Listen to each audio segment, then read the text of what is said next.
Mukunda jewellers లో కళ్యాణం గమనీయం sale 1,00,000 కొనుగోలుపై 10 గ్రాముల వెండి ఉచితం. నమస్తే రమగారు. నమస్తే జయ. రమగారు, ఆరోగ్యంగా ఉన్నామో లేదో ఎలా గుర్తించాలి, తెలుస్తుందా? ఆరోగ్యంగా ఉన్నామనుకుంటేనే నాకు నేను చాలా ఆరోగ్యంగా ఉన్నాను అనుకుంటా. ఎవరికి వాళ్ళు అంతే కదండి.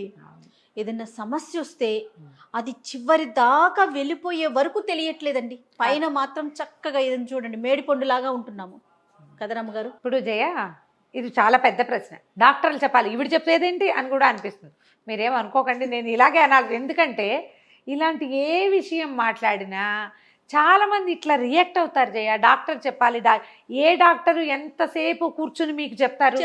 మీ అంతటి మీరు ఆలోచించుకోవాలి కదా. మరి మనకి తెలీదా?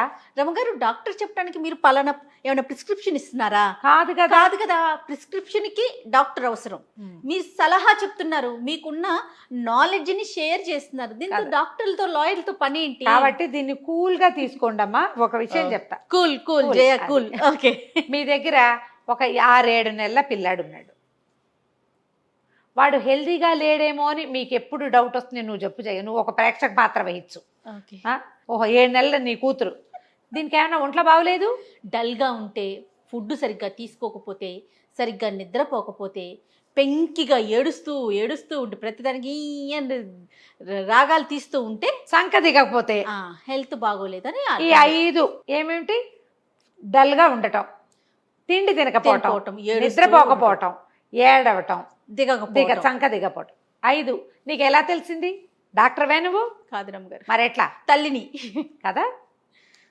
అలాగే మనిషి తను హెల్దీగా ఉన్నాడో లేదో వాడంతట వాడికి తెలిసిపోతుంది, చాలా సహజంగా. ఇక్కడ తల్లి అవ్వక్కర్లేదు, తెలిసిపోతుంది. ఇంట్లో ఉన్న తండ్రికి తెలిసిపోతుంది. ఇంట్లో ఎవరుంటే వాళ్ళకి ఆ పిల్లకి బాగోలేదన్న విషయం అర్థమవుతుంది. అది ఇప్పుడు డాక్టర్ దగ్గరికి వెళ్తే అది చెవిపోట, కడుపులో నొప్పా, ఏదైనా మోషన్లో ప్రాబ్లం ఉందా అని తెలుస్తాయి. ఇవి జనరల్ థింగ్స్. ఇప్పుడు మేడిపండులాగా నున్నగా ఉండి సడన్గా క్యాన్సర్ 3rd స్టేజ్ బయటపడుతోంది ఈ రోజున. శుభ్రంగా ఉంటారు, ఆల్ ఆఫ్ ఏ సడన్ అది శుభ్రంగా ఉంటారు, పుసుకుని హార్ట్ అటాక్ వస్తుంది, all of a sudden brain stroke వస్తుంది, all of a sudden paralysis. ఇది వరకు ఏవో పెద్ద పెద్ద సమస్యలు ఉండి కష్టాల్లో ఉన్నప్పుడు పారాలసిస్ వచ్చింది, సినిమాల్లో చూసేవాళ్ళం.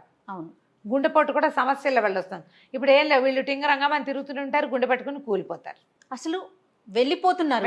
కూలిపోవటం కాదు రమగారు, కేసులు వింటున్నాం మనం. ఇప్పుడు వీటన్నిటికీ కాదు, జనరల్ హెల్త్ మనకి ఎట్లా తెలుస్తుంది అంటే, సాధారణంగా చూడండి, పొద్దున్నే లేవబుద్ధి కాకపోతే, లెథర్జికల్గా ఉంటాయి, బద్ధకంగా ఉంటాయి, బద్ధకం, ఏ పని చేయబుద్ధి కాదు. శారీరక మానసిక ఆరోగ్యాలు ఉంటాయి ఇందులో. ఫ్రీ మోషన్ అవ్వదు, మోషన్ కాదు, అది కూడా అనారోగ్యమే. Okay okay. తర్వాత అన్నం ఎక్కదు, తినాలనిపించదు, లేదా తినేయాలనిపిస్తుంది, అదొక సమస్య. నీళ్లు తీసుకోరు, ఎక్కువ నీళ్లు తీసుకోకపోవటం, యూరినేషన్ ఎక్కువ సార్లు యూరిన్కి వెళ్ళిపోవటం, చాలాసార్లు వెళ్తున్నామని అనిపిస్తే ఇది అనారోగ్య హేతువు అని తెలుసుకోవాలి. నిద్ర పట్టకపోయినా, నిద్ర లేవలేకపోతున్నా, రాత్రంతా దొరుకుతూనే ఉన్నాం, నిద్ర పట్టదు, పొద్దున్న లేసరికి కళ్ళలో ఇసుక పోసినట్టు గరగరలాడుతుంటాయి కళ్ళు. 3-4 గంటలో పడుకున్నాం, మర్నాడు డే అంతా పాడు. అక్కడి నుంచి తింటూనే ఉంటాం, నీరసంగా ఉంటుంది. ఎక్కడికైనా వెళ్తే ప్రయాణాలు చిన్న అలసిపోయినట్టు ఉండటం, బాగా అలసట, విపరీతమైన అలసట.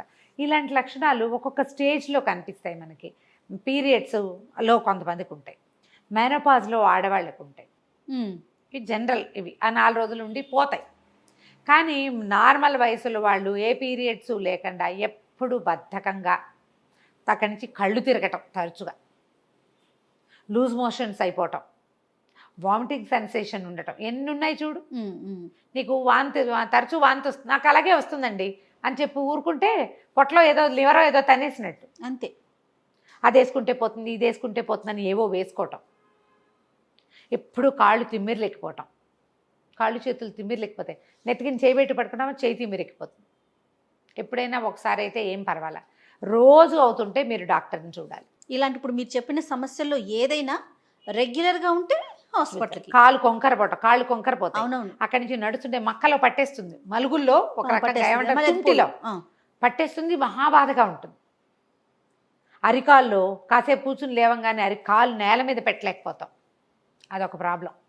తరచుగా గోళ్ళు విరిగిపోతున్నాయి మీవి, గోళ్ళు బ్రిటిల్గా ఇట్లా ముట్టుకుంటే పుట్టుకుమని విరిగిపోతుంది, లేదా గోళ్లల్లో పుచ్చు వస్తుంది, కాలి గోళ్ళు చేతి గోళ్ళు రంగు మారిపోవటం, జుట్టు విపరీతంగా ఊడిపోవటం, ఇవి అనారోగ్య హేతువులు. జబ్బు అయి ఉండకపోవచ్చు, డెఫిషియన్సీ కావచ్చు. పిల్లల్లో గమనించండి, పిల్లాడు ఎంత చెప్పినా మాట వినడు, సాటిస్ఫై అవ్వడు, ఏదో కావాలంటాడు, అది ఇచ్చినా సాటిస్ఫై కాడు, వాడి పొట్టలో పురుగులు ఉండొచ్చు, కింకగా ఏడుస్తారు చిన్నపిల్లలు, మీకే ఏడుద్దాం అనిపిస్తూ ఉంటుంది. డిప్రెషన్ సూచనలు అన్నిటికీ ఏడవటం, ఒంటరిగా ఉండాలనిపించడం, తినబుద్ధి కాపాడు, తినరు పిల్లలు. దాని పేరు ఏదో ఉంది, ఎనోరెక్సియా అలాంటిది ఏదో పేరు మర్చిపోయాను, బులిమియా, ఎనోరెక్సియా, ఇలాంటి పేర్లు ఉన్నాయి జయ. ఒకటి తెగ తినేసి 50 చబ్బీగా ఉంటారు పిల్లలు, మొద్దుల్లా కూర్చుని ఉంటారు, జబ్బు. పిల్లాడు లావుగా ఉంటాడు, బొద్దుగా ఉంటాడు, సన్నపడితే చిక్కిపోయాడు అంటారు. నువ్వు మీ అమ్మాయి చిక్కిపోయిందని చెప్పావా నాకు? నేనేమన్నాను, కాలు సాగుతోంది ఏం పర్వాలేదు అని చెప్పాను. అది చిక్కిపోలా, మెడసాగి చక్క సన్నగా పొడుగ్గా నైస్గా అవడానికి సూచనగా వస్తుంది. చబ్బీనెస్ తగ్గగానే జబ్బు చేసేసిన పిల్లకేదో అయిపోయింది, తింటలేదు అని అక్కడి నుంచి మనం తినట్లేదు అనేదానికి కనెక్ట్ చేసుకుంటాం. తింటారు పిల్లలు, తింటారు. మీరు అన్నట్లుగా ఎదుగుతున్నారు అంతేనా? ఈ ఎదిగే క్రమంలో పిల్లలు బలహీనంగా ఉంటే, వాళ్ళు నిద్రపోకపోతే, వాళ్ళ కళ్ళు తిరిగిపోవటం, వీక్గా ఉండటం, నీరసంగా ఉండటం, ఏ పనికి కదలకపోతే చిక్కిపోతుంటే జాగ్రత్త పడాలి. ఏదైనా దగ్గు అవి తగ్గకపోతే డాక్టర్ని చూడాలి. తరచుగా జ్వరం వస్తుంది, సాయంత్రం అయ్యేసరికి పక్కలు వెచ్చబడతాయి, పక్క ఒళ్ళు వేడిగా ఉంటుంది, డాక్టర్ని చూడాలి. ఇవన్నీ కూడా మన అనారోగ్యపు హేతువులు, సూచనలు. వీటిలలో ఏవి కనపడినా చాలా మంది కొట్టి పారేస్తారు. కొంతకాలం క్రితం, ఇప్పుడు మన సొంత ఫ్లాట్లోనో ఒక ఫ్లాట్లో ఉన్నప్పుడు ఎదురుకుండా ఆవిడ ఒకసారి ఎప్పుడు నాతో మాట్లాడారు, ఏదో మాటల మీద. చాలా వీక్గా ఉంటుందండి, రోజు బ్యాంక్ వెళ్ళి విసుకొస్తుంది, విసగతగా ఉంది, కాళ్ళు ఆగేస్తున్నాయి అంటే, నేను చెప్పాను మీకు ఏదైనా డెఫిషియన్సీ ఉందేమో చూపించుకోండి. మనిషి పలచబడిపోయారు, సన్నటి ఆవిడ పలచగా అయ్యారు. అప్పటికి మన కథ మొదలైన విషయం కాదు, ఎప్పుడో 8 ఏళ్ల సంగతి ఇది, 8 ఏళ్ళు అయిపోయింది. ఒకసారి చూడండి, టెస్ట్ చేయించుకుంటే మీకు కంప్లీట్ బ్లడ్ పిక్చర్ చేస్తే ఏవి తక్కువ ఉన్నాయి, ఏవి ఎక్కువ ఉన్నాయి, ఏవి పోయినాయి, ఏవి ఉన్నాయి మనకు తెలుస్తుంది. ఆవిడ ఓ రోజు బ్యాంకుకి సెలవు పెట్టి మరీ వెళ్ళారు. తర్వాత చెప్పారు, మీరు డాక్టర్స్ వైఫ్ అని భలే ప్రూవ్ అయ్యారండి, నాకు డి విటమిన్ డెఫిషియన్సీ ఉంది, దానివల్లే అవన్నీ ఉన్నాయని చెప్పారు డాక్టర్. ఆఫీస్ వరకు పొద్దున్న 9ంటికి వెళ్ళిపోతారు, అసలు ఎండలో నడిచే అవకాశమే రాదు. సండే ఏదో ప్రార్థనకి వెళ్తున్నామనేవారు, మార్నింగ్ కార్లో వెళ్ళి అది ప్రార్థన చేసి వచ్చేసేవారు. ఇక బయట తిప్పట్లు లేవు, షాపింగ్లు సండే ఈవినింగ్, ఎప్పుడు ఎండమొహం చూస్తారు? అవును. అది కాకుండా కొంతకాలం అయ్యేసరికి శరీరంలో వాటిని తయారు చేసుకునే కెపాసిటీ ఉండదు. ఈ డెఫిషియన్సీలు ఎక్కువ జబ్బుగా, మొదట సిమ్టమ్స్గా ఉండి తర్వాత జబ్బుగా పరిణమిస్తాయి. సిమ్టమ్స్లో మనం గుర్తించుకోవాలి. కొంతమంది ఉంటారా ఏమి ఉండదు, అంటే డాక్టర్ దగ్గరికి పరిగెడతారు. ఇంకొంతమంది ఉంటారు అన్ని సిమ్టమ్సే ఉంటాయి, అవి చెప్పరు, అది అక్కర్లేదు అనుకుంటారు. తరచుగా జలుబు చేయటం, తరచుగా జ్వరం రావటం, ఇవన్నీ ప్రాబ్లమ్స్. ఒకసారి మా వారి ఫ్రెండ్, వారి పేరు చెప్పాలి, డాక్టర్ మనోహర్ ప్రసాద్, విజయవాడలో ఉంటారు, హోమియో డాక్టరే. ఇంకెప్పుడు జలుబు చేస్తే నాకేం చేయదు అన్న, నాకేం అలాంటివి రావు, మీరు మీకు పెద్ద జబ్బులు వస్తాయండి అన్నారు. ఊరికే జలుబు చేసి ఊరికి తరచుగా అప్పుడు నెలకి 2 నెలలకి జ్వరాలు వచ్చి 1-2 సార్లు మోషన్స్ అయిపోయే వాళ్ళు బాగానే ఉంటారు. ఏమి రాకుండా నున్నగా పొనకాయలనే ఉంటారు కదా, వాళ్ళకి ఏదో పెద్దది వస్తుంది అలా అన్నారు. అవునా అని నేను అడిగితే, నేను సరదా కన్నానండి, కానీ ఇలా జరుగుతుంది. ఏ ప్రాబ్లమ్స్ లేకుండా ఉండే వాళ్ళకి సడన్గా ఏదైనా వస్తుంది. ఈ చిన్న ప్రాబ్లమ్స్ రావచ్చు, వీటిని కరెక్ట్ చేసుకుంటూ ఉంటే, జనరల్ హెల్త్ ఇంప్రూవ్ చేసుకుంటూ ఉంటే ఏం ప్రాబ్లమ్స్ ఉండవు. ఏ ప్రాబ్లం, ఇది నిజమైన మాట అని అన్ను, ఇది ఒక సరదా మాటగా అయినా కూడా నేను అనుకుంటా, ఇప్పుడు చూడు నున్నగా పొన్నకాయలు లేవని వాళ్ళు పుసుకుని రాలిపోతున్నారు. అవునండి, ఆ మాట నిజమే అనిపిస్తోంది ఇప్పుడు కదా. నేను ఎన్ని విషయాలు చెప్పాను, ఇంకా నేను చెప్పనివి డజన్లు ఉంటాయి. కళ్ళు పేల్గా ఉండటం, పెదిమలు తెల్లగా అయిపోవటం, ఐరన్ డెఫిషియన్సీ, నిద్రమొహం, ఎంత పడుకున్నా సరే నిద్రమొహంగానే ఉంటారు. అవి కూడా గమనించుకోండి. మిమ్మల్ని మీరు, దేహాన్ని ప్రేమించాలని చేసాము ఒక వీడియో. అవునండి, మనతో పాటు ఉండేది మన శరీరమే. ఈ మధ్య అవి మీద 3 బాల్స్ ఉండి ఉఫ్ అని ఊదామనుకో, దాన్ని మన బాల్స్ 3 బాల్స్ పైకి లేస్తే లంగ్ కెపాసిటీ ఉన్నట్టు. అవును, ఆ? అవి ఎవరో ఒకళ్ళ కోసం చేస్తే ఇంట్లో వాళ్ళంతా మనం ఎలా ఉన్నామో చూసుకోవడం కోసం ఉఫ్ అని ఊదుకుంటున్నాం. ఉఫ్ అని ఊదుకుంటున్నాం, మరేం చేస్తాము? అంతే కదా. కోవిడ్ లో వచ్చినప్పుడు కోవిడ్ అందరం కొనుక్కున్నాము లంగ్ కెపాసిటీ పెంచడం కోసం. మీరు లంగ్ కెపాసిటీకి ఇలాంటిది అక్కర్లా, ప్రాణాయామం చేయండి, శుభ్రంగా వాకింగ్ చేయండి, హెల్దీ ఫుడ్ తినండి. మీకు ఏది సూట్ కాదో దాన్ని వదిలేయండి, మానేయద్దు, తక్కువ తినండి. దాని కానీ మన శరీరం చెప్పేస్తుంది కదా రమ్మగారు, మన శరీరానికి శనగపిండి పడదు చేయ, అన్ని బజ్జీలు తినద్దు, 2 తినండి. మళ్ళీగా స్లోగా అది అడ్జస్ట్ అవ్వడానికి ట్రై చేస్తుంది. ఆ చిన్న ఇబ్బందిని శరీరం అధిగమించేందుకు ప్రయత్నం చేస్తుంది. ఇంత పోసామనుకో, చిచి నాకు వద్దని తోసిపారేస్తుంది. అవును కదా. ఇలా జాగ్రత్త పడండి. ఇలాంటి సిమ్టమ్స్ ఏమైనా ఉంటే, ఇంకా నేను చెప్పినవి కాకుండా మీరు ఆలోచిస్తే, ప్రతి వాళ్ళకి, నేనేదో తెలివిగలదాన్నని కాదు, అందరం తెలివిగలవాళ్ళమే, అందరికీ అన్నీ తెలుసు, ప్రతి వాళ్ళకి తెలుసు. ఏవి ఎక్కువగా తినేదు, రోజు ఐస్ క్రీమ్ తినద్దు, ఎంతసేపు ఫ్రిడ్జ్లో నీళ్లు తాగబోకండి, రోజు ఆయిల్ ఫుడ్స్ తినద్దు, బయట తిండి జంక్ ఫుడ్ ప్రతిరోజు తినద్దు. ఇలా ఎండలోకి వెళ్తే తలనొప్పి వస్తుంది కొంతమందికి, మైగ్రేన్స్ లాంటి సమస్యలు ఉంటాయి. మన జీన్స్ ద్వారా వచ్చే ప్రాబ్లమ్స్ కొన్ని, మన శరీర ధర్మాన్ని అనుసరించి వచ్చే జబ్బులు కొన్ని, వాతావరణం వల్ల వచ్చేవి కొన్ని, అలర్జీస్.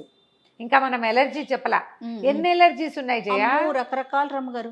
ఎలర్జీలకు నేను ఒక మాట చెప్తా, చెప్పండి. అంటే ఇది ఒక ప్లస్ పాయింట్. ఎలర్జీస్కి హోమియోపతిలో ఎక్కువ మందులు దొరుకుతాయి.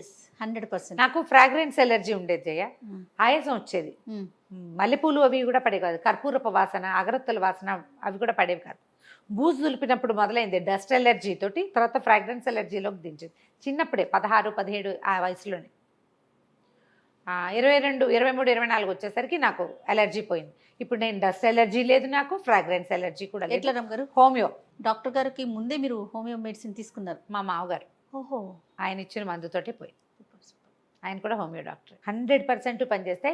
నేను ఎంతమంది ఎలర్జీ వాళ్ళనో చూశాను.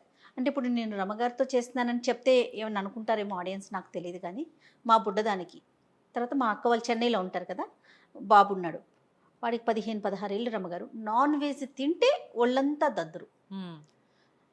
ఇట్లాగే హోమియో మెడిసిన్ చాలా మంచిదని చెప్పి ఎవరో చెప్తే అక్కడ చెన్నైలో తను వాడింది, ఇమీడియట్గా తగ్గిపోయింది. ఒక 2 ఏళ్ళు 3 ఏళ్ళ వరకు అసలు మళ్ళీ కనిపించలేదట. మళ్ళీ ఏమన్నా స్టార్ట్ అయినప్పుడు మళ్ళీ ఇంకొకసారి వెళ్ళటం, అది నాకైతే స్టార్ట్ కూడా కాలేదు జయ. తర్వాత మన బుడ్డదానికి మీరు 30 ఏళ్ళ నుంచి లేదు. మన బుడ్డదానికి మీరు చెప్పబట్టే నేను మన డాక్టర్ గారి దగ్గరికి వెళ్ళాను కదా, అలర్జీనే కనిపించదండి. తనకు కూడా అదే సేమ్ సిమ్టమ్. నాన్ వెజ్ తింటే ర్యాష్ వచ్చేసేయటం ఒంటి మీద, ఆ తత్వం అనేది తగ్గిపోయింది. నేను ఇప్పుడు ఇంకో కేసు చెప్తా. నాకు డెలివరీ చేసిన డాక్టర్ వాళ్ళ అబ్బాయికి మిల్క్ ఎలర్జీ అని చెప్పారు. పాలు ఎలర్జీ, మిల్క్ ప్రోడక్ట్స్ అన్నీ ఎలర్జీయే, అన్నీ ఎలర్జీయే. నా డెలివరీ రోజున చెప్పా, ఎలర్జీస్ ట్రీట్ అవుతాయండి అని. ఆవిడ తను చూడడానికి వస్తే మాట్లాడించి పిల్లాన్ని చూపించారు. 21వ రోజు ఉయ్యాల్లో వేసిన రోజున ఫోన్ చేశారు, తగ్గిపోయింది, సూపర్, మా వాడు బెటర్గా ఉన్నాడు అని. నెల తిరిగేసరికి లేదు, ఒక 6 నెలలు చిన్న బుజ్జిగా ఉండేవాడు. అతను చాలా పెద్ద డాక్టర్ అయ్యాడు ఇప్పుడు. మరి ఎన్నేళ్ళు అయింది, 10 ఏళ్ళు అయిపోయింది కదా. ఎండీ చేశాడు డాక్టర్. వాళ్ళ అమ్మాయి కూడా వచ్చింది, అమ్మాయి కూడా ఇవి ట్రీట్ చేశారు. కొన్ని చోట్ల తగ్గుతాయి అంతే. ఎక్కడ తగ్గుతాయో అక్కడికి వెళ్ళండి పోనీ. అన్ని రకాల ఎలర్జీలు హోమియోలో అవుతాయి. అవును, మీకు డాక్టర్ సరైన వాడు దొరకాలి, మీకు అవకాశం కూడా దొరకాలి కదా. ఏ ఫారిన్ కంట్రీస్లోనే ఉన్నారు, అక్కడ అలర్జీస్ చాలా ఎక్కువ, చాలా బాధపడతారు పాపం. అక్కడ అవకాశం ఉండదు, మానేయమంటారు. మానేసేది మాత్రం లేదమ్మా, నేను చక్కగా అన్ని ఎండాకాలాలు మల్లెపూలు పెట్టుకుంటా, జాజి పూలు పెట్టుకుంటాను, ఇంట్లో రోజు పూజ చేసుకుంటాం, ఏం అవ్వదు. నేను మా ఇంట్లో దుమ్ములు మేమే దులుపు. ఆ తత్వాన్ని తగ్గించుకోవాలి, తత్వం పోతుంది. అలా ట్రై చేయండి. మనం ఆరోగ్యంగా ఉన్నావా లేదా అనేది మనకే తెలుస్తూ ఉంటుంది. ఎప్పటికప్పుడు దాన్ని సరి చేసుకుంటూ ఉంటే ఆరోగ్యంగా ఉన్నట్టే. ఏవో పెద్ద సమస్యలు సడన్గా వచ్చి పడిపోయే వాటిని ఏం చేయలేము. ఈ చిన్నవన్నీ మనం హ్యాండిల్ చేయగలుగుతాం కదా. ట్రై చేయండి. రైట్, తప్పకుండా రమ్మగారు. నమస్తే. నమస్తే.